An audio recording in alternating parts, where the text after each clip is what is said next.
Hello student. तो कैसे हैं आप लोग। तो आज का वीडियो हर एक उस स्टूडेंट के लिए इम्पॉर्टेंट है जो लाइफ में कुछ करना चाहता है, किसी भी एग्ज़ाम की प्रिपरेशन कर रहा है। ये किसी भी सब्जेक्ट पे बेस्ड नहीं है, किसी भी स्ट्रीम पे बेस्ड नहीं है, किसी भी पर्टिकुलर स्कूल कॉलेज पे बेस्ड नहीं है। ये है कंप्लीट। आप अगर किसी भी एग्ज़ाम, किसी भी कंपटीशन की तैयारी कर रहे हैं, इवन आप 10th 12th बोर्ड के स्टूडेंट हैं, इवन आप छोटी क्लासेस के स्टूडेंट हैं, इवन आप कॉलेज के स्टूडेंट हैं, हर एक स्टूडेंट के लिए ये वीडियो एक परफेक्ट वीडियो है कि वो अपना बेस्ट स्कोर कैसे अचीव करे, जिस भी एग्ज़ाम, जिस भी कंपटीशन, जिस भी जॉब के लिए वो प्रिपेयर कर रहा है। यहाँ पर बहुत सारे मोटिवेशन के साथ बहुत सारी स्ट्रैटेजी और फुल आपको एक तरीका दे दिया जाएगा कि किस तरीके से आप अपना बेस्ट अचीव कर पाएंगे लाइफ में, लेकिन आपको ये फॉलो करना होगा। तो चलिए हम शुरू करते हैं इस वीडियो को। पूरा वीडियो देखिएगा, बहुत ही इंटरेस्टिंग वीडियो है। और अगर आप ये वीडियो देखने में इंटरेस्टेड नहीं है, इसका मतलब आप अपने करियर में भी इंटरेस्टेड नहीं हैं। चलिए।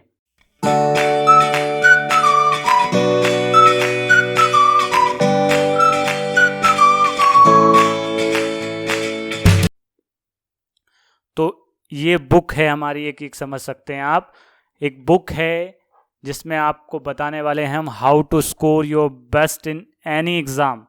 किसी भी एग्ज़ाम में आप अपना बेस्ट स्कोर कैसे अचीव करेंगे, ये हम डिस्कस करने वाले हैं आज इस वीडियो में। ठीक है, तो बहुत ज़्यादा थोड़े क्रिएटिव तरीके से आपको समझाना चाहा मैंने, ताकि आप बने भी रहें इस वीडियो में और बहुत ज़्यादा लंबा वीडियो भी ना जाए, लेकिन आपको बीच बीच में थोड़ा सा मोटिवेशन, थोड़ा सा जो सुनना होता है आपको, जिसके बाद आप पढ़ना स्टार्ट करते हैं, वो सारी चीज़ें आप इसको सब कुछ मिलने वाला है इस वीडियो में। चलिए, तो सबसे पहले है हमारा मोटिवेशन टाइम। तो आप सबको पता है कि बिना मोटिवेशन स्टूडेंट के लिए कोई भी काम करना बहुत इम्पॉसिबल सा हो जाता है। तो सबसे पहला थॉट हमारा आपको दिख रहा है, it seems impossible until it's done. कोई भी चीज़, कोई भी काम जो आप कर रहे हैं, अगर आप ये सोचेंगे कि ये तो मुश्किल है या ये तो इम्पॉसिबल है, तो वो कभी भी नहीं हो सकता। अगर आप उसको स्टार्ट ही नहीं करेंगे तो वो कैसे हो पाएगा। तो कोई भी काम हो, आपको जस्ट उसको स्टार्ट कर देना है, उस पर काम करना शुरू कर देना है, और आप कुछ टाइम बाद देखेंगे कि वो काम हो जाएगा, आप उसमें सक्सेस पा चुके होंगे। ठीक। दूसरा थॉट है उनके लिए जो अपने ऊपर काम करने में बहुत ज़्यादा एक्सपर्ट हैं, जिनको अपने आप को इम्प्रूव करने में बहुत ज़्यादा मज़ा आ रहा है। तो उनको कब तक नहीं रुकना है, ये थॉट पढ़ लीजिए, good better best, never let it rest until your good become better and your better become best. तो आप जितने भी अच्छे हैं वहाँ पे रुकना नहीं है आपको। ठीक, वहाँ पे रुकना नहीं है, आगे बढ़ते जाना है, अपने आप को इम्प्रूवमेंट में कमी बिल्कुल नहीं करनी है। अपने आप को जितना इम्प्रूव करोगे उतना फ़ायदा होगा। एक अकेला यही है, आपका कैरेक्टर, आपका नॉलेज जो आपका साथ कभी नहीं छोड़ेगा। इवन मनी भी आपका साथ छोड़ देती है, लेकिन आपका कैरेक्टर, आपका नॉलेज आपका साथ कभी भी नहीं छोड़ने वाला है। तो ये ध्यान रखिएगा। और एक बात और बता दें आपको कि आपको लाइफ को इम्प्रूव करने में कुछ चीज़ें जो इम्पोर्टेंट है, उसके लिए भी मैं एक वीडियो बनाने वाला हूँ, जिसमें आप सबसे बड़ा इन्वेस्टमेंट करेंगे अपनी लाइफ के लिए, सबसे बड़ा इन्वेस्टमेंट। और उसमें आपको ज़्यादा कुछ नहीं करना है, बस एक जो सारे हमारे बिलियनियर्स लोग हैं वो फॉलो करते हैं, उस स्टेटमेंट को आपको फॉलो करना है, उस पर आपको काम करना है। लेकिन उसके पहले हम आ जाते हैं कि किस तरीके से किसी भी एग्ज़ाम में अच्छे से अच्छा स्कोर अचीव किया जाए। तो इसमें मैं लास्ट में आपको ये भी बताने वाला हूँ कि जिस बच्चे का टास्क है कि उसको उस एग्ज़ाम में सिर्फ 65% तक ही अचीव करना है या जस्ट क्रैक करना है, तो उसके लिए भी मैं बताऊंगा क्या स्ट्रेटजी है। जिसको 80% तक अचीव करना है उसके लिए भी एक अलग स्ट्रेटजी है, जिसको 95 तक करना है उसके लिए भी एक स्ट्रेटजी है, जिसको अबव 95 जाना है उसके लिए भी एक स्ट्रेटजी है। लेकिन पहले जो स्ट्रेटजीज़ हैं वो कॉमन बताने वाला हूँ, फिर आपको बताने वाला हूँ कि कहाँ तक आप फॉलो करेंगे तो आपका इतना स्कोर आ जाएगा। लेकिन क्लियरली सुन लीजिए, अगर आप ये वीडियो देख रहे हैं तो आपको पता होगा कि आपको क्या करना है, आपको प्रॉपरली फॉलो करना है चीज़ों को, जब ही मज़ा आएगा। अदरवाइज़ आप सुन के इग्नोर कर देंगे और कुछ नहीं होने वाला है। अगर आप अपने करियर के लिए सीरियस हैं तो ये वीडियो कंटिन्यू करिए, अदरवाइज़ यहीं से आप डिसकंटिन्यू कर सकते हैं। वीडियो पूरा देखिएगा अगर आप अपने करियर में कुछ करना चाहते हैं तो। और देखना ही नहीं है, उसको अंडरस्टैंड भी करना है, उसको अप्लाई भी करना है। ठीक है, तो चलिए सबसे पहले आ जाते हैं हम स्टेप फॉर ऑल एग्ज़ाम्स। तो मैं आपको स्टेप्स बता रहा हूँ, ये 8 स्टेप्स हैं। इन 8 स्टेप्स को 8 स्टेप्स को आप फॉलो करेंगे तो आप किसी भी एग्ज़ाम को बहुत ही अच्छे तरीके से क्रैक कर लेंगे, स्कोर कर लेंगे, उसमें रैंक कर लेंगे। अब ये डिपेंड किस पे करेगा कि आप क्या कर रहे हैं, क्रैक कर रहे हैं, रैंक ले रहे हैं, उसमें ये डिपेंड करेगा कि आपने जो काम आपको बताया गया, अभी मैंने जो बताने वाला हूँ, इसको आप फॉलो किस तरीके से करेंगे। ठीक, तो चलिए, तो सबसे पहला है हमारा सेट योर गोल। ठीक, तो सबसे पहला जो भी आपका एग्ज़ाम है, ठीक है, जो भी आपका एग्ज़ाम है, आप 10th के स्टूडेंट हैं, आप 12th के स्टूडेंट हैं, आप गवर्नमेंट जॉब की प्रिपरेशन कर रहे हैं, तो सबसे पहले अपना एक गोल सेट करिए। ठीक, जैसे एक एग्ज़ाम्पल के तौर पे बता रहा हूँ मैं, आप 12th क्लास के स्टूडेंट हैं और आपका गोल आपको सेट करना है, और आपका गोल आपने सेट कर लिया कि मुझे 85% चाहिए। तो सबसे पहले आपने गोल सेट कर लिया अपना। उसके बाद अपने आप को उस चीज़ के लिए प्रिपेयर करना है कि मेरा गोल है, इसको मुझे अचीव करना है, चाहे इसके लिए मुझे कुछ भी करना पड़े। तो सबसे पहले अपने आप को बताइए कि आपका गोल क्या है। दूसरों को नहीं बताना है, अपनी अंतरात्मा को बताना है कि आपका गोल क्या है। कोई भी एग्ज़ाम हो, आपको चलिए यूपीएससी क्रैक करना है, तो अपनी अंतरात्मा को बता दीजिए कि भैया मुझे यूपीएससी क्रैक करना है, कोई भी मक्कारी नहीं करनी है, अब मुझे सीरियसली इस पे काम करना है। तो सबसे पहला यही है, आप यहीं पे गलती कर देते हैं, पहले अपने आप को ही नहीं बताते कि आपको लाइफ में करना क्या है या आपको इस एग्ज़ाम में करना क्या है। पहले अपने आप को बताइए। अपने पेरेंट्स को झूठ बोल रहे हैं उससे कोई काम नहीं चलेगा। हम अपनी अंतरात्मा को बताइए कि आपको क्या स्कोर करना है। ठीक, आप में से मैक्सिमम स्टूडेंट क्या होते हैं, दिखावा करते रहते हैं कि हाँ हम पढ़ रहे हैं, हाँ हम दिखा रहे हैं 4 लोगों को कि हम कोचिंग जा रहे हैं, हाँ हम 5 घंटे बुक को लेकर बैठे रहते हैं। तो इससे कुछ नहीं होने वाला बेटा लोगों। आप लोग समझिए कि अगर आप लाइफ में कुछ करना चाहते हैं तो वो दिखावा बंद करके आप उस पर काम करना शुरू करिए। ठीक है, अगर आप पढ़ाई कर रहे हैं तो आपको दिखाने की ज़रूरत नहीं है। ठीक, वो खुद दिखेगा एक दिन। ठीक, और अगर आप दिखाने के लिए पढ़ाई कर रहे हैं तो उसका कोई भी इम्पैक्ट नहीं होने वाला आपकी लाइफ में।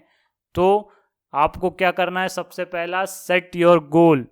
तो यहाँ पर आपको क्या करना है, यहाँ पर आपको अपना गोल सेट करना है, अपना एक परसेंटेज सेट करना है कि इस परसेंटेज पे आप जाएंगे, इस एग्ज़ाम के लिए आप जाएंगे। एक टाइम लिमिट जो भी उस एग्ज़ाम की है, आपको मान लीजिए कोई एग्ज़ाम है जिसमें 6 मंथ बचे हुए हैं, या कोई एग्ज़ाम है जिसमें 8 मंथ बचे हुए हैं, किसी में मान लीजिए 1 ईयर बचा हुआ है, तो आपको यहाँ पर आपको अपना पूरा गोल सेट करके एक प्लान रेडी कर लेना है कि किस तरीके से आप काम करेंगे। उसके बाद मोस्ट इम्पॉर्टेंट पॉइंट, यहाँ पर आप जिस भी एग्ज़ाम में हैं, 10th में, 12th में, किसी गवर्नमेंट एग्ज़ाम का प्रिपरेशन कर रहे हैं, तो आपको यहाँ पर अपना एक सिलेबस जो भी है, अगर करंट सिलेबस अगर नहीं आया है तो आप प्रीवियस ईयर का सिलेबस लेकर उसको रिव्यू कर लें। आपको क्या पॉइंट्स आपके ऐसे हैं जो आपको ऑलरेडी, जिस पे आपकी कमांड है, या किस पॉइंट पर आप वीक हैं, इसको नोट डाउन कर लें उस सिलेबस से। मान लीजिए आप 10th या 12th के स्टूडेंट हैं, तो आपके सारे सब्जेक्ट के सिलेबस को रिव्यू करने के बाद अपने आप को टारगेट दे दीजिए कि भैया मेरा गोल ये है, मेरे को इस सब्जेक्ट में इतना लाना है, इस सब्जेक्ट में इतना लाना है, इस सब्जेक्ट में इतना लाना है। गोल ले लिया, गोल सेट कर दिया, then start working with positive motivation. ठीक है, बिल्कुल पॉजिटिव होकर उस पर काम करना शुरू करेंगे। ठीक है, पहली स्टेप अगर आपने कर ली तो आगे बहुत ज़्यादा आसानी होने वाली है आपको। सबसे इम्पॉर्टेंट यही होता है, अगर आप सीरियसली अपना गोल सेट करके उस पर काम करना चालू कर देंगे, सबसे इम्पॉर्टेंट यही है, मैं बता रहा हूँ। एक बच्चा जिससे पूछा जाता है बेटा क्या करना है आपको लाइफ में, बोलेगा मेरे को भैया कलेक्टर बनना है, मेरे को IAS क्रैक करना है, फिर दूसरे ही टाइम उसको काम दे दिया जाएगा 1 वीक में कि बेटा ये काम कर लो, तो वो बोलेगा सर ये तो 5 घंटे का काम है, मैं कैसे करूँगा। तो बेटा आपको IAS क्रैक करना है और आप 1 वीक में 5 आवर्स का वर्क नहीं कर पा रहे हो, तो आप कभी लाइफ में ये क्रैक नहीं कर पाओगे। ठीक, तो ये आपको पता होना चाहिए। आप लोग यही कर रहे हैं, यही सबसे बड़ी प्रॉब्लम है स्टूडेंट्स की, कि टारगेट सेट करके खुद ही भूल जाते हैं कि मेरा ये टारगेट था। तो टारगेट अगर एक बार सेट हो गया तो उसको भूलना नहीं है, ठीक है। ये ध्यान रखेंगे आप कि टारगेट अगर सेट हो गया तो उसको भूलना नहीं है, उस पर काम करते जाना है। ठीक, ये ज़रूरी है बहुत ज़्यादा, इस पे ध्यान रखेंगे आप। ठीक, अब ये अगर आपने कर लिया है, पहली स्टेप अपना गोल सेट कर लिया है, अपनी अंतरात्मा को बता दिया, अपनी सोल से बात कर लिया आपने कि मेरा ये टास्क है, मुझे ये कंप्लीट करना है, एनी हाउ कैसे भी करके मैं इसको करूँगा। पहली स्टेप। तो जैसे ही आप करेंगे ये, तो आप बहुत ज़्यादा अच्छा कर पाएंगे। ठीक, तो पहला आपने सेट कर लिया किसी भी एग्ज़ाम के लिए, आपने ये सेट जैसे ही किया, अब आपको सेकंड स्टेप पे जाना है, जो कि है आपकी फॉलो नोट्स। अब सेकंड स्टेप है आपकी फॉलो नोट्स। अब नोट्स, आप जो भी एग्ज़ाम प्रिपेयर कर रहे हैं, अगर आपके उस एग्ज़ाम्स के नोट्स हैं आपके पास, तो आप डेफिनेटली बहुत ज़्यादा अच्छा कर पाएंगे उस एग्ज़ाम में। ठीक, अब नोट्स कहीं से भी हो सकते हैं, नोट्स आपके कज़न या आपके फ्रेंड्स के हो सकते हैं, और स्कूल में है तो मैं बोल रहा हूँ आपको, स्कूल में है तो आपके सेल्फ प्रिपेयर नोट्स होने चाहिए, कॉलेज में है तो आपके सेल्फ प्रिपेयर नोट्स होने। कंपटीशन में मैं बोल सकता हूँ कि चलिए आप कोचिंग ज्वाइन नहीं कर पाए तो आप किसी और के नोट्स प्रेफर कर लीजिए, लेकिन स्कूल और कॉलेज में आपको सेल्फ अपने हैंडमेड नोट्स प्रेफर करने चाहिए, जिससे आपकी एफिशिएंसी 50 टाइम्स बेटर हो जाएगी।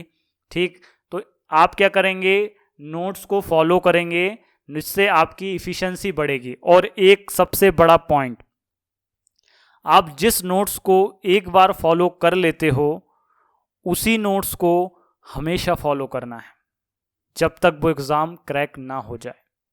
अब ये ज़रूर हो सकता है कि मान लीजिए आप कोई नोट्स फॉलो कर रहे हैं, उसमें कोई कमी है, कोई टॉपिक्स नहीं है, तो उन टॉपिक्स को आप डेफिनेटली बाहर से करें। लेकिन अगर आपके नोट्स कंप्लीटेड हैं तो आप ऐसा कभी भी ना करें कि आप एक साथ 2 या 3 वैरायटी के नोट्स को फॉलो करें। सिर्फ एक नोट्स को जिसमें कंटेंट कवर हो उसको ही फॉलो करें, उससे आपकी एफिशिएंसी बहुत ज़्यादा हो जाएगी। ठीक, अब इसमें आपको करना क्या है, इसमें आपका मान लीजिए आप 12th के स्टूडेंट हैं तो आपके 5 सब्जेक्ट्स हैं। अब PCM है, PCB है, कॉमर्स है, मैं इसकी बात ही नहीं करने वाला आज मैं सिर्फ एक जनरल किसी भी एग्ज़ाम में कैसे स्कोर करा जाए, कैसे स्टूडेंट अपना बेस्ट कर सकते हैं उसके बारे में बात। तो ये वीडियो सबके लिए है, आप किसी भी स्ट्रीम से हों, पूरा वीडियो देखिएगा, बहुत इंटरेस्टिंग और बहुत मोटिवेटिंग। आपको इतना मोटिवेशन मिलने वाला है इसमें कि ये वीडियो देखने के बाद आपका अगले ही टाइम मन करने वाला है कि आप बैठ जाओगे पढ़ने के लिए और जम के पढ़ने वाले हो आप लोग। तो जब भी आपको लगे कि आप डिमोटिवेट हो रहे हैं तो इस वीडियो को फॉलो ज़रूर कर लें। ठीक है, तो यहाँ पे आपको टोचने भी वाला हूँ मैं, क्योंकि आप लोग जो गलतियाँ कर रहे हैं वो ज़रूरी है आपको बताया जाए कि आप ये गलत कर रहे हैं। ठीक, तो यहाँ पे नोट्स के साथ आपको इस स्टेप में आपको अपने आप को, आपके जो भी आप एग्ज़ाम प्रिपेयर कर रहे हैं उसमें जो जो सब्जेक्ट्स हैं उन सब्जेक्ट को रिव्यू कर लिया आपने, सिलेबस में अपनी कमियों को आपने रिव्यू कर लिया, क्या काम करना है। अब उन सब्जेक्ट्स में आपको पता चला कि भैया एक सब्जेक्ट है, जैसे मान लीजिए इंग्लिश। अब इंग्लिश 2 टाइप के बच्चे हो सकते हैं, जिसका बहुत अच्छा है तो वो इंग्लिश को थोड़ा कम टाइम अलॉट करेगा। अब मान लीजिए एक ऐसा बच्चा है जिसका इंग्लिश वीक है तो वो ज़्यादा टाइम अलॉट करेगा। अब मान लीजिए मैथ्स है किसी का, तो मैथ्स जिसका बहुत अच्छा है तो वो उसको अपने हिसाब से एडजस्ट कर लेगा टाइम, जिसका वीक है उसको डेफिनेटली बहुत ज़्यादा टाइम देना पड़ेगा इसमें, जब जाके उसका अच्छा स्कोर आ पाएगा। तो आप अपने अकॉर्डिंग हर सब्जेक्ट को हर वीक में या हर डे में क्या टाइम देने वाले हैं ये फिक्स कर लें, और ये फिक्स आपको अपने आप के लिए करना है, इसलिए उसको फॉलो भी करेंगे। ऐसा नहीं कि आप क्या करेंगे कि आपने सेट कर दिया और फॉलो हो ही नहीं रहा है, ऐसा नहीं करना है बिल्कुल भी। ठीक है, तो अगला देख लेते हैं। अगला क्या है आपका, अगला है आपका, अब आप कोई भी एग्ज़ाम क्रैक कर रहे हो तो थर्ड स्टेप इसकी है, जब आपने नोट्स को फॉलो कर लिया है, नोट्स में आपने कुछ सेलेक्टिव क्वेश्चंस भी लगाए होंगे, ऑब्वियस सी बात है, कुछ प्रॉब्लम्स भी डिस्कस करी होगी। अब आ जाते हैं थर्ड स्टेप, जो कि है प्रीवियस ईयर पेपर्स। कोई भी एग्ज़ाम होगा उसके प्रीवियस ईयर पेपर्स अवेलेबल होते हैं मार्केट में, स्टेशनरी शॉप पे, बुक शॉप पे मिल जाते हैं आपको, ऑनलाइन मिल जाते हैं आपको, जहाँ से भी आपको अवेलेबल हो जाएं। आप उस एग्ज़ाम के प्रीवियस ईयर पेपर्स करना ना भूलें। इवन मैं आपको सजेस्ट करूँगा कि 10 ईयर्स पेपर्स करें आप, लास्ट 10 ईयर पेपर्स। और अगर आपको चैप्टर वाइज मिल जाता है, टॉपिक वाइज मिल जाता है, तो ये समझ लीजिए ये आपके पास गोल्डन अपॉर्चुनिटी है, आप उस एग्ज़ाम में बहुत अच्छा कर पाएंगे। तो आप previous year papers chapter wise, topic wise मिल जाते हैं तो उनको फॉलो करिए, उस चैप्टर को कंप्लीट करिए, और उस चैप्टर को कंप्लीट करने के बाद आप ये पेपर्स के सारे प्रीवियस ईयर क्वेश्चंस, इससे सबसे ज़्यादा क्या होगा आपका कि एक आइडिया जनरेट होगा आपको उस टॉपिक से क्या क्या वैरायटी के क्वेश्चंस आज तक पूछे गए हैं, उस टाइप का आइडिया जनरेट होगा। तो वो आइडिया बहुत काम करने वाला आपके लिए, आपकी स्कोरिंग में बहुत ज़्यादा काम करने वाला। तो जो आइडिया आपका जनरेट हुआ सब कुछ वही करेगा, सारा स्कोर आपको वही दिलाने वाला है, ठीक है। तो आइडिया जनरेट करना बहुत ज़रूरी है। तो आप जैसे प्रीवियस ईयर करेंगे तो आपकी एक तो टाइमिंग बढ़ जाएगी, आप क्वेश्चंस को बहुत जल्दी समझ पाएंगे। तो ये बहुत ज़्यादा इंपॉर्टेंट है थर्ड स्टेप इसलिए मैं इसको डाला है मैंने इसको, क्योंकि मैं आपको बताने वाला हूँ कि जिसका 65% का टारगेट होगा तो उसको कुछ स्टार्टिंग की कुछ स्टेप्स फॉलो करनी है, वो 65% अचीव कर लेगा। जिसका 80% होगा उसके लिए अलग स्टेप्स हैं। तो 8 स्टेप में से कितनी स्टेप किसको फॉलो करनी है मैं आगे बताने वाला हूँ आपको। लेकिन अभी आपकी थर्ड स्टेप क्या है, प्रीवियस ईयर पेपर्स, और उसमें भी अगर आपको चैप्टर वाइज 10 ईयर्स पेपर मिल जाए तो बहुत ज़्यादा बढ़िया हो जाएगा। अब इसके साथ में आपको क्या करना है, अब आपको इसमें कोई भी एग्ज़ाम है, अब उस एग्ज़ाम में अगर आपके लास्ट 2 मंथ्स बचे हुए हैं तो उन 2 मंथ में आपको फुल टेस्ट, मान लीजिए कोई सा भी एग्जाम है, जैसे मान लीजिए 12th का पेपर दे रहे हैं आप, तो आपके फुल टेस्ट का मतलब जैसे मैथ्स का जो 80 मार्क्स का पेपर था लास्ट ईयर का या कोई भी, तो वो पेपर सॉल्व करना स्टार्ट करेंगे आप।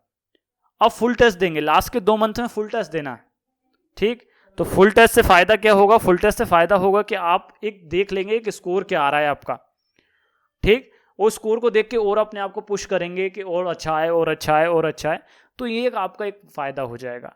वो कहीं ना कहीं आप जब फुल टेस्ट देंगे तो आप एक टाइमिंग को एडजस्ट कर पाएंगे कि उसमें टाइमिंग क्या लग रही है। तो इसका फ़ायदा होगा लास्ट के 2 मंथ्स में। कोई भी एग्जाम है उसके लास्ट के 2 मंथ में आपको फुल टेस्ट पेपर देने हैं और प्रीवियस ईयर पेपर्स आपको साथ में लेके चलना है। टॉपिक चैप्टर जैसे कवर करें आप उसके प्रीवियस ईयर लगा लें, कोई भी हो, इंग्लिश हो, हिंदी हो, कॉमर्स हो, आर्ट्स हो, कोई भी चीज़ हो, मैथ्स हो, फिजिक्स हो, हर के लिए same strategy for all subject, all exam, सबके लिए कॉमन स्ट्रैटेजी। चलिए अगली स्टेप आ जाते हैं। तो अगली स्टेप है आपकी रेगुलर टेस्ट। तो ये पॉसिबल मैक्सिमम आप जब कोई किसी कोचिंग से जुड़े होंगे तो ही पॉसिबल हो पाएगा। तो ये स्टेप है आपकी, यहाँ पर आपको रेगुलर टेस्ट देना है। रेगुलर टेस्ट, अब मान लीजिए आप किसी से जुड़े नहीं हैं तो आप सेल्फ लीजिए अपना टेस्ट। अब टेस्ट कैसे होंगे, टेस्ट होंगे टॉपिक वाइज। जब आप टॉपिक्स कवर करेंगे तो टॉपिक वाइज टेस्ट ले सकते हैं, आप चैप्टर वाइज टेस्ट ले सकते हैं। देन आप चैप्टर्स, कई चैप्टर से मिलकर यूनिट्स बनती हैं तो यूनिट वाइज टेस्ट ले सकते हैं। देन आप जब उस चैप्टर को, यूनिट्स को सबको कवर कर लें तो फिर सब्जेक्ट वाइज टेस्ट ले सकते हैं आप। क्या मान लीजिए फिजिक्स का टेस्ट ले लिया, मान लीजिए केमिस्ट्री का ले लिया, कॉमर्स में मान लीजिए अकाउंट्स का टेस्ट ले लिया। तो ये आपकी स्टेप है, पहले आपको टॉपिक वाइज चलना है, फिर आपको चैप्टर वाइज चलना है, फिर यूनिट वाइज चलना है, फिर सब्जेक्ट वाइज चलना है। अब इसमें मैं बोल रहा हूँ ओरल और रिटन। अब ओरल क्या है, अगर आप कहीं जुड़े हुए हैं तो वहाँ पे ऑब्वियस सी बात है आपसे ओरल क्वेश्चन पूछे जाएंगे। किसी भी कोचिंग से जुड़े हैं आप तो ओरल क्वेश्चन ये बहुत इंपॉर्टेंट है। अगर ओरल क्वेश्चन में आप आंसर कर पाते हैं तो रिटन में आप उससे 50 टाइम्स बेटर कर पाते हैं। ये आपको पता है या नहीं पता है, लेकिन आपको बता देता हूँ कि अगर आप ओरल क्वेश्चन को आंसर कर पा रहे हो तो मतलब आप रिटन एग्जाम में उससे 50% बेटर कर पाओगे। क्योंकि आप अगर ओरल में कर रहे हो मतलब आप इंस्टेंट आंसर दे रहे हो, इसका मतलब आपको वो क्वेश्चन बहुत अच्छे से आता है। तो आप जब उसको रिटर्न में करोगे तो उसको बहुत अच्छे से रिप्रेजेंट कर पाओगे, ठीक है। तो यहाँ पर है। अब 4th स्टेप के बाद मैं आपको बता देता हूँ, आपको एक चीज़ जहाँ पे मैंने जो मेंशन नहीं करी है वो है आपको अपनी राइटिंग स्किल्स पे काम करना है, अपने रिप्रेजेंटेशन पे काम करना है। ये 4 स्टेप के साथ ही इंक्लूडेड है। तो जो भी 4 स्टेप वाले स्टूडेंट थे उनके लिए बता देता हूँ कि ये राइटिंग एंड रिप्रेजेंटेशन बहुत बड़ी की है आपका स्कोर को हाई करवाने पे, जहाँ पे भी रिटन एग्ज़ाम होता है वहाँ पर। ठीक, तो ये है आपका ओरल टेस्ट के लिए एक सजेशन है आपका। अगर आप किसी कहीं प्रॉब्लम आ रही तो आप अपने कज़न्स, अपने पेरेंट्स, किसी से भी बोलिए, वो आपसे ओरल क्वेश्चंस पूछें और आप उनके आंसर करिए। ठीक, रिटन का आप रिटन में आप कहीं भी जुड़े होंगे वहाँ पर रिटन टेस्ट होते होंगे। ओरल के लिए आप सेल्फ अपने आप को पुश करिए, अपने पेरेंट्स, अपने भाई बहन, जो मिल जाए आपको, फ्रेंड्स मिल जाए, उनके साथ ओरल क्वेश्चन डिस्कस करिए और अपनी परफॉर्मेंस को जज करते रहिए। 4 हो चुकी हैं। नेक्स्ट स्टेप देखिए, आपकी नेक्स्ट स्टेप है आपकी टाइम मैनेजमेंट। ठीक, टाइम मैनेजमेंट सबसे बड़ी प्रॉब्लम है बच्चों की, ये बच्चों से नहीं होता। इसका सबसे बड़ा कारण है कि आप लोग क्या करते हो, आप लोग ये करते हो कि आप जो लेस इंपॉर्टेंस चीज़ें हैं उनको ज़्यादा इंपॉर्टेंस दे देते हो लाइफ में, और जो बहुत ज़्यादा इंपॉर्टेंट चीज़ें हैं उनको लेस इंपॉर्टेंस दे देते हो। जैसे स्टडी को आप साइड में रख के कई बार अपने प्रोग्राम्स, छोटे छोटे फंक्शंस, उनको बहुत ज़्यादा टाइमिंग दे देते हो, उनको बहुत इंपॉर्टेंस दे देते हो, उनके चक्कर में आप बहुत सारा लॉस खा जाते हो लाइफ में। ठीक, कई टॉपिक्स आपके लाइफ लॉन्ग वीक हो जाते हैं इस कारण से कि आप किसी फंक्शन में चले गए। तो आप ये ध्यान दें कि आप इंपॉर्टेंस दें, आप प्रायोरिटी दें पहले, ये कौन सा काम आपकी लाइफ में सबसे ज़्यादा इंपॉर्टेंट है। अगर आप स्टूडेंट हैं तो आपके पेरेंट्स आपको इसीलिए पढ़ा रहे हैं कि आपको लाइफ में कुछ करना है। ठीक, तो अगर आप स्टूडेंट हैं तो आप ये समझ लीजिए कि अगर आप स्टूडेंट हैं तो आपको पढ़ाई के अलावा किसी भी दूसरी चीज़ को प्रायोरिटी नहीं देनी है। सबसे फर्स्ट प्रायोरिटी पे है स्टडी। ठीक, स्टडी सबसे बड़ी प्रायोरिटी है आपकी। ठीक है, अब एक बात और भी है, किसी को नेगेटिव वे में नहीं लेना है इसको। अगर आप अपने कैपेबिलिटी के हिसाब से, मैंने यहाँ पे इसलिए 65 से स्टार्ट करा, आप अपनी कैपेबिलिटी से अपने आप को जज करिए और उस पर काम करिए। ठीक है, आपकी 60% कैपेबिलिटी है, आप उससे ज़्यादा के लिए प्रैक्टिस करिए। इस तरीके से आपको काम करना पड़ेगा। अब देखिए, शू अवे डिस्ट्रैक्शंस, सबसे बड़ा पॉइंट यहाँ पर आपको, अब डिस्ट्रैक्शंस जो हैं, सोशल मीडिया, मोबाइल, गेम्स, ठीक, व्हाट्सएप चैट्स, तो इनसे अपने आप को दूर रखना है। टीवी, ठीक, अगर देख लीजिए आप में से कई जो स्टूडेंट हैं या पेरेंट्स जो वीडियो देख रहे हैं इसको, तो वो अपने, अगर वो एजुकेटेड हैं, कहीं ना कहीं एजुकेशन लाइन से रहे हैं, तो वो आपको प्रॉपरली मैनेज कर पाएंगे।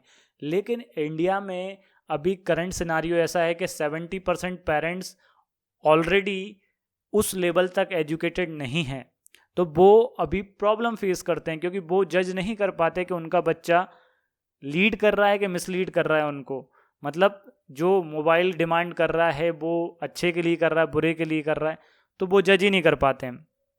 तो मैं बता देता हूँ कि अगर आप स्टूडेंट हैं और आप लाइफ में कुछ करना चाहते हैं तो आपको किसी और को बोलना ना पड़े ये चीज़। अगर आपको करना है तो आप करेंगे। ठीक, ओके। अगर आप दूसरे किसी चीज़ को, मान लीजिए आपका इंटरेस्ट है कि नहीं मुझे भैया सर मुझे तो आर्टिस्ट बनना है, तो बेटा आर्टिस्ट भी बनना है, और अगर आप सिंसियर नहीं हो तो आप आर्टिस्ट नहीं बन पाओगे। ठीक, अगर आपको आर्टिस्ट बनना है तो सिंसियर सबसे पहला वर्ड है। किसी भी चीज़ में लाइफ में कुछ भी करने के लिए सिंसियर आपको होना पड़ेगा। तो आर्टिस्ट भी बनना है तो सिंसियर तो होना पड़ेगा। ठीक है, अब आगे देख लेते हैं। ठीक, अब यहाँ पर टाइम मैनेजमेंट में आप सबसे पहले अपना एक टाइम टेबल सेट करेंगे प्रॉपर, और इस टाइम टेबल को हर 1 से 2 वीक में रिव्यू भी करेंगे कि आप इस टाइम को फॉलो भी कर रहे हो, कि जस्ट आपने पेपर पे बनाया और साइड में रख दिया। फॉलो करना है, फॉलो कर रहे हो तो उसके अकॉर्डिंग आप चलेंगे। ठीक, अब यहां पर आपको अपनी सबसे ज़्यादा इंपॉर्टेंट जो चीज़ होती है, जो स्टूडेंट आप लोग इग्नोर करते हो, वो है सेल्फ स्टडी। आपने कोचिंग में पढ़ लिया, आपने किसी भी एक टीचर से पढ़ लिया जो बहुत अच्छा पढ़ा रहे हैं, आपको बहुत समझ में आ रहा है, लेकिन अगर आपने उसको सेल्फ स्टडी में नहीं लिया, उसको सेल्फ आपने नहीं किया, तो वो आपकी परमानेंट मेमोरी में कभी भी नहीं जा पाएगा। टीचर कितना ही अच्छा पढ़ा दे, वो 1 वीक से ज़्यादा आपके माइंड में नहीं रहेगा अगर आप उसको सेल्फ स्टडी से नहीं करेंगे, उसको प्रैक्टिस नहीं करेंगे, तो वो परमानेंट मेमोरी में आपके कभी नहीं जाएगा। और आप बहुत ज़्यादा शार्प हैं, आपको चीज़ें बहुत ज़्यादा क्रिस्टल क्लियर है, तो आपके 2 वीक 3 वीक तक रहेगा आपके माइंड में। लेकिन आप अगर सेल्फ स्टडी करते हैं रेगुलर बेसिस पे, आप टाइम मैनेजमेंट में सबसे बड़ा है सेल्फ स्टडी का टाइम ज़रूर डालिएगा। और आप लोग सोचते हैं कि हम स्कूल का जो रिटर्न वर्क कर रहे हैं तो हम पढ़ाई कर रहे हैं, तो ये स्टडी में नहीं आता, ये वर्क में आता है, ये स्टडी में नहीं आता। आप इसको ये ना बोलें कि हम सेल्फ स्टडी कर रहे हैं। सेल्फ स्टडी मतलब सेल्फ आप अपने टॉपिक्स असाइन करके अपने आप को वहाँ पर उनको कवर करें, अपने एक अलग टाइम टेबल बना के उस पर काम करें, एक प्रॉपर टाइम स्लॉट दे दें, 1 hour 50 minute 45 minute 2 hour 3 hour, जो भी आप जितने कैपेबल हैं उतना टाइम अपने आप को दे दें और उसको करें और उसको रेगुलर बेसिस पे फॉलो करें। टाइम मैनेजमेंट मोस्ट इम्पॉर्टेंट है, यही सबसे ज़्यादा प्रॉब्लम क्रिएट कर रहा है। मैंने अपनी कोचिंग में कई बच्चों के मुंह से सुना है, सर हमारे पास टाइम नहीं बच पाता।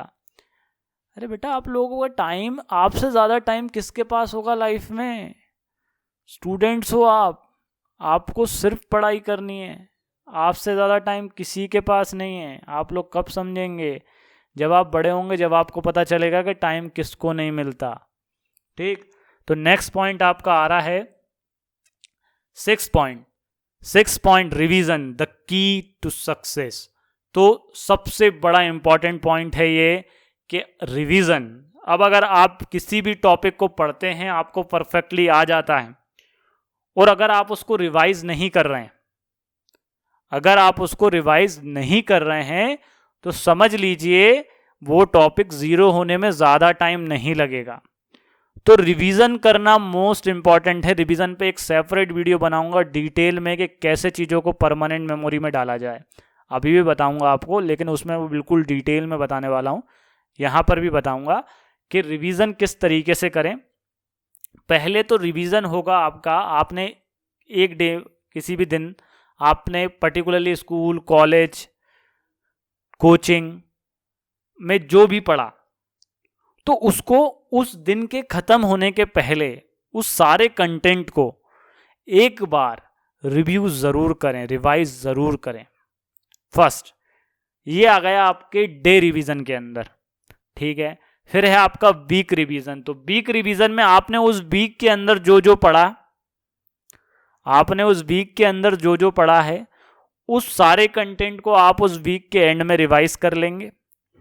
दूसरा, उस वीक के एंड में कुछ पिछले वीक्स में जो आप पढ़े थे उनको भी फास्टली, थोड़ा फास्ट फॉरवर्ड में रिवाइज कर लेंगे। ठीक, अब आ जाए month.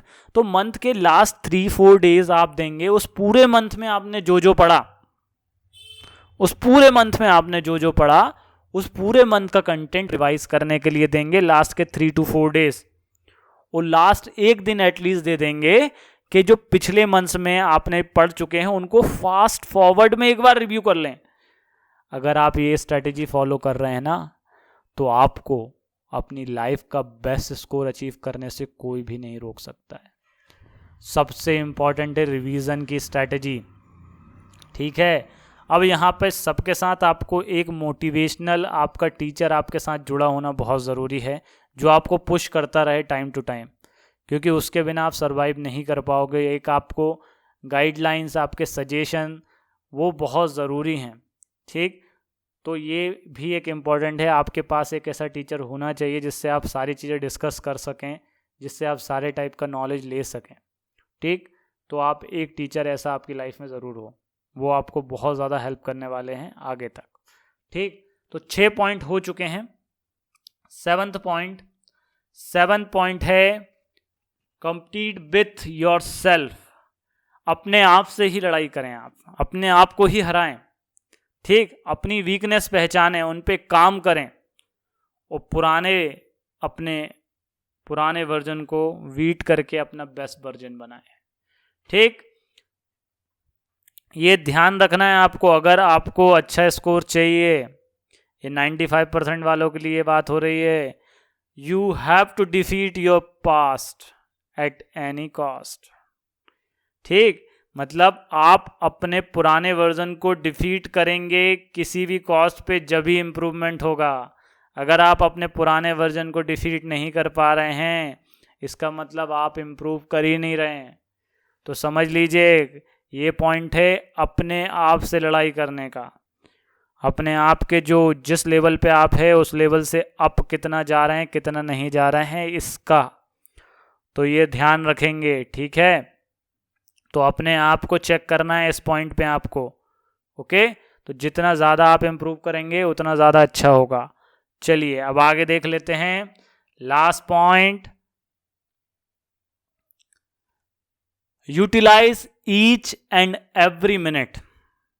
Utilise each and every minute, ये कब होगा? जब आप फुल्ली मोटिवेटेड होंगे, पैशनेट होंगे अपने टॉपिक के लिए, अपने चैलेंज के लिए, आपको जो अचीव करना है उसके लिए। उस केस में आप अपना हर टाइम यूटिलाइज करेंगे। और इस केस में ये है अबव 90% जाना है आपको, तो उस केस के लिए स्टडी का टोटल टाइम कम से कम 8 घंटे आपका दिन में हो। अगर आपको 90+ चाहिए तो इसके बिना आप नहीं ले सकते, क्योंकि इतना आपको पढ़ना पड़ेगा। आपका हर यूटिलाइज करना है टाइम, हर एक मिनट आपको यूटिलाइज करना है। जितना ज़्यादा प्रॉपर यूटिलाइजेशन करोगे उतना ज़्यादा आगे बढ़ोगे, ये समझ लीजिए बस। तो ये 8 स्टेप्स हैं। ये 8 स्टेप के साथ आप किसी भी एग्ज़ाम, किसी भी बोर्ड, किसी भी छोटे एग्ज़ाम से लेकर बड़े एग्ज़ाम में बहुत ज़्यादा अच्छा स्कोर कर सकते हैं। तो ये है, मैंने कुछ प्रॉपर रिसर्च वर्क करके ये सारा डिज़ाइन करा हुआ है, और मैं आपको ऑलरेडी बता रहा हूँ कि ये आपको फॉलो करना ही पड़ेगा अगर लाइफ में कुछ अचीव करना है, कुछ ज़्यादा अच्छा अचीव करना है, ठीक है। चलिए, और आपको बता दें कि अब कितने % वालों को कितनी स्टेप एटलीस्ट फॉलो करनी है उसके लिए भी मैं बता देता हूँ। तो अगर आप अप टू 65% अचीव करना चाहते हैं तो स्टेप 4 तक आपको फॉलो करना है, 1 to स्टेप 4। अगर आप 65 से 80% तक अचीव करना चाहते हैं तो आपको स्टेप 6 तक 100% फॉलो करना पड़ेगा और डेडिकेशन के साथ फॉलो करना होगा। अगर आप 80 to 90% या 95% तक जाना चाहते हैं तो आपको 7th स्टेप तक फॉलो करना होगा। और अगर आप लाइफ में चाहते हैं कि आप टॉप 5% या टॉप 10% में रहें तो आपको पूरी 8 स्टेप को फॉलो करना पड़ेगा, टोटल डीपली उनको स्टडी करना पड़ेगा। तो आपको ये करना है, आपको ये फॉलो करना है, आप अचीव कर सकते हैं लाइफ में कुछ भी। और एक साथ मैं आपको बोलना चाहूँगा इसी के साथ कि किसी के मन में भी अगर कोई नेगेटिव थॉट आए तो उसको दूर करिए, पॉजिटिव रहिए, बहुत ज़्यादा मेहनत करिए, लाइफ में बहुत अच्छा मिलेगा आपको। अपना बेस्ट दीजिए, आप लाइफ में खुद को अपने ऊपर रिग्रेट ना हो, आप अपनी मेहनत करिए, जो होगा देखा जाएगा, लेकिन अपना बेस्ट करिए, ठीक है।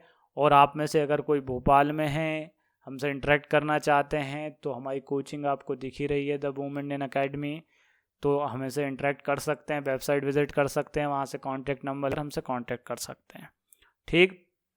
और साथ ही साथ आपको इस वीडियो को लाइक कर देना है, इस वीडियो को शेयर करना है अपने स्कूल ग्रुप, अपने फ्रेंड्स के ग्रुप, अपने रिलेटिव के ग्रुप, हर जगह ये वीडियो जाना चाहिए, ठीक। मैक्सिमम शेयर करना है इस वीडियो को। और चैनल को अगर सब्सक्राइब नहीं किया है तो सब्सक्राइब तो बनता है, सब्सक्राइब ज़रूर कर दीजिएगा, ठीक है। मिलते हैं अगले मोटिवेशनल वीडियो में और स्टडी रिलेटेड वीडियो में। चलिए, आपको all the best for your exam, best of luck for your exam, do your best.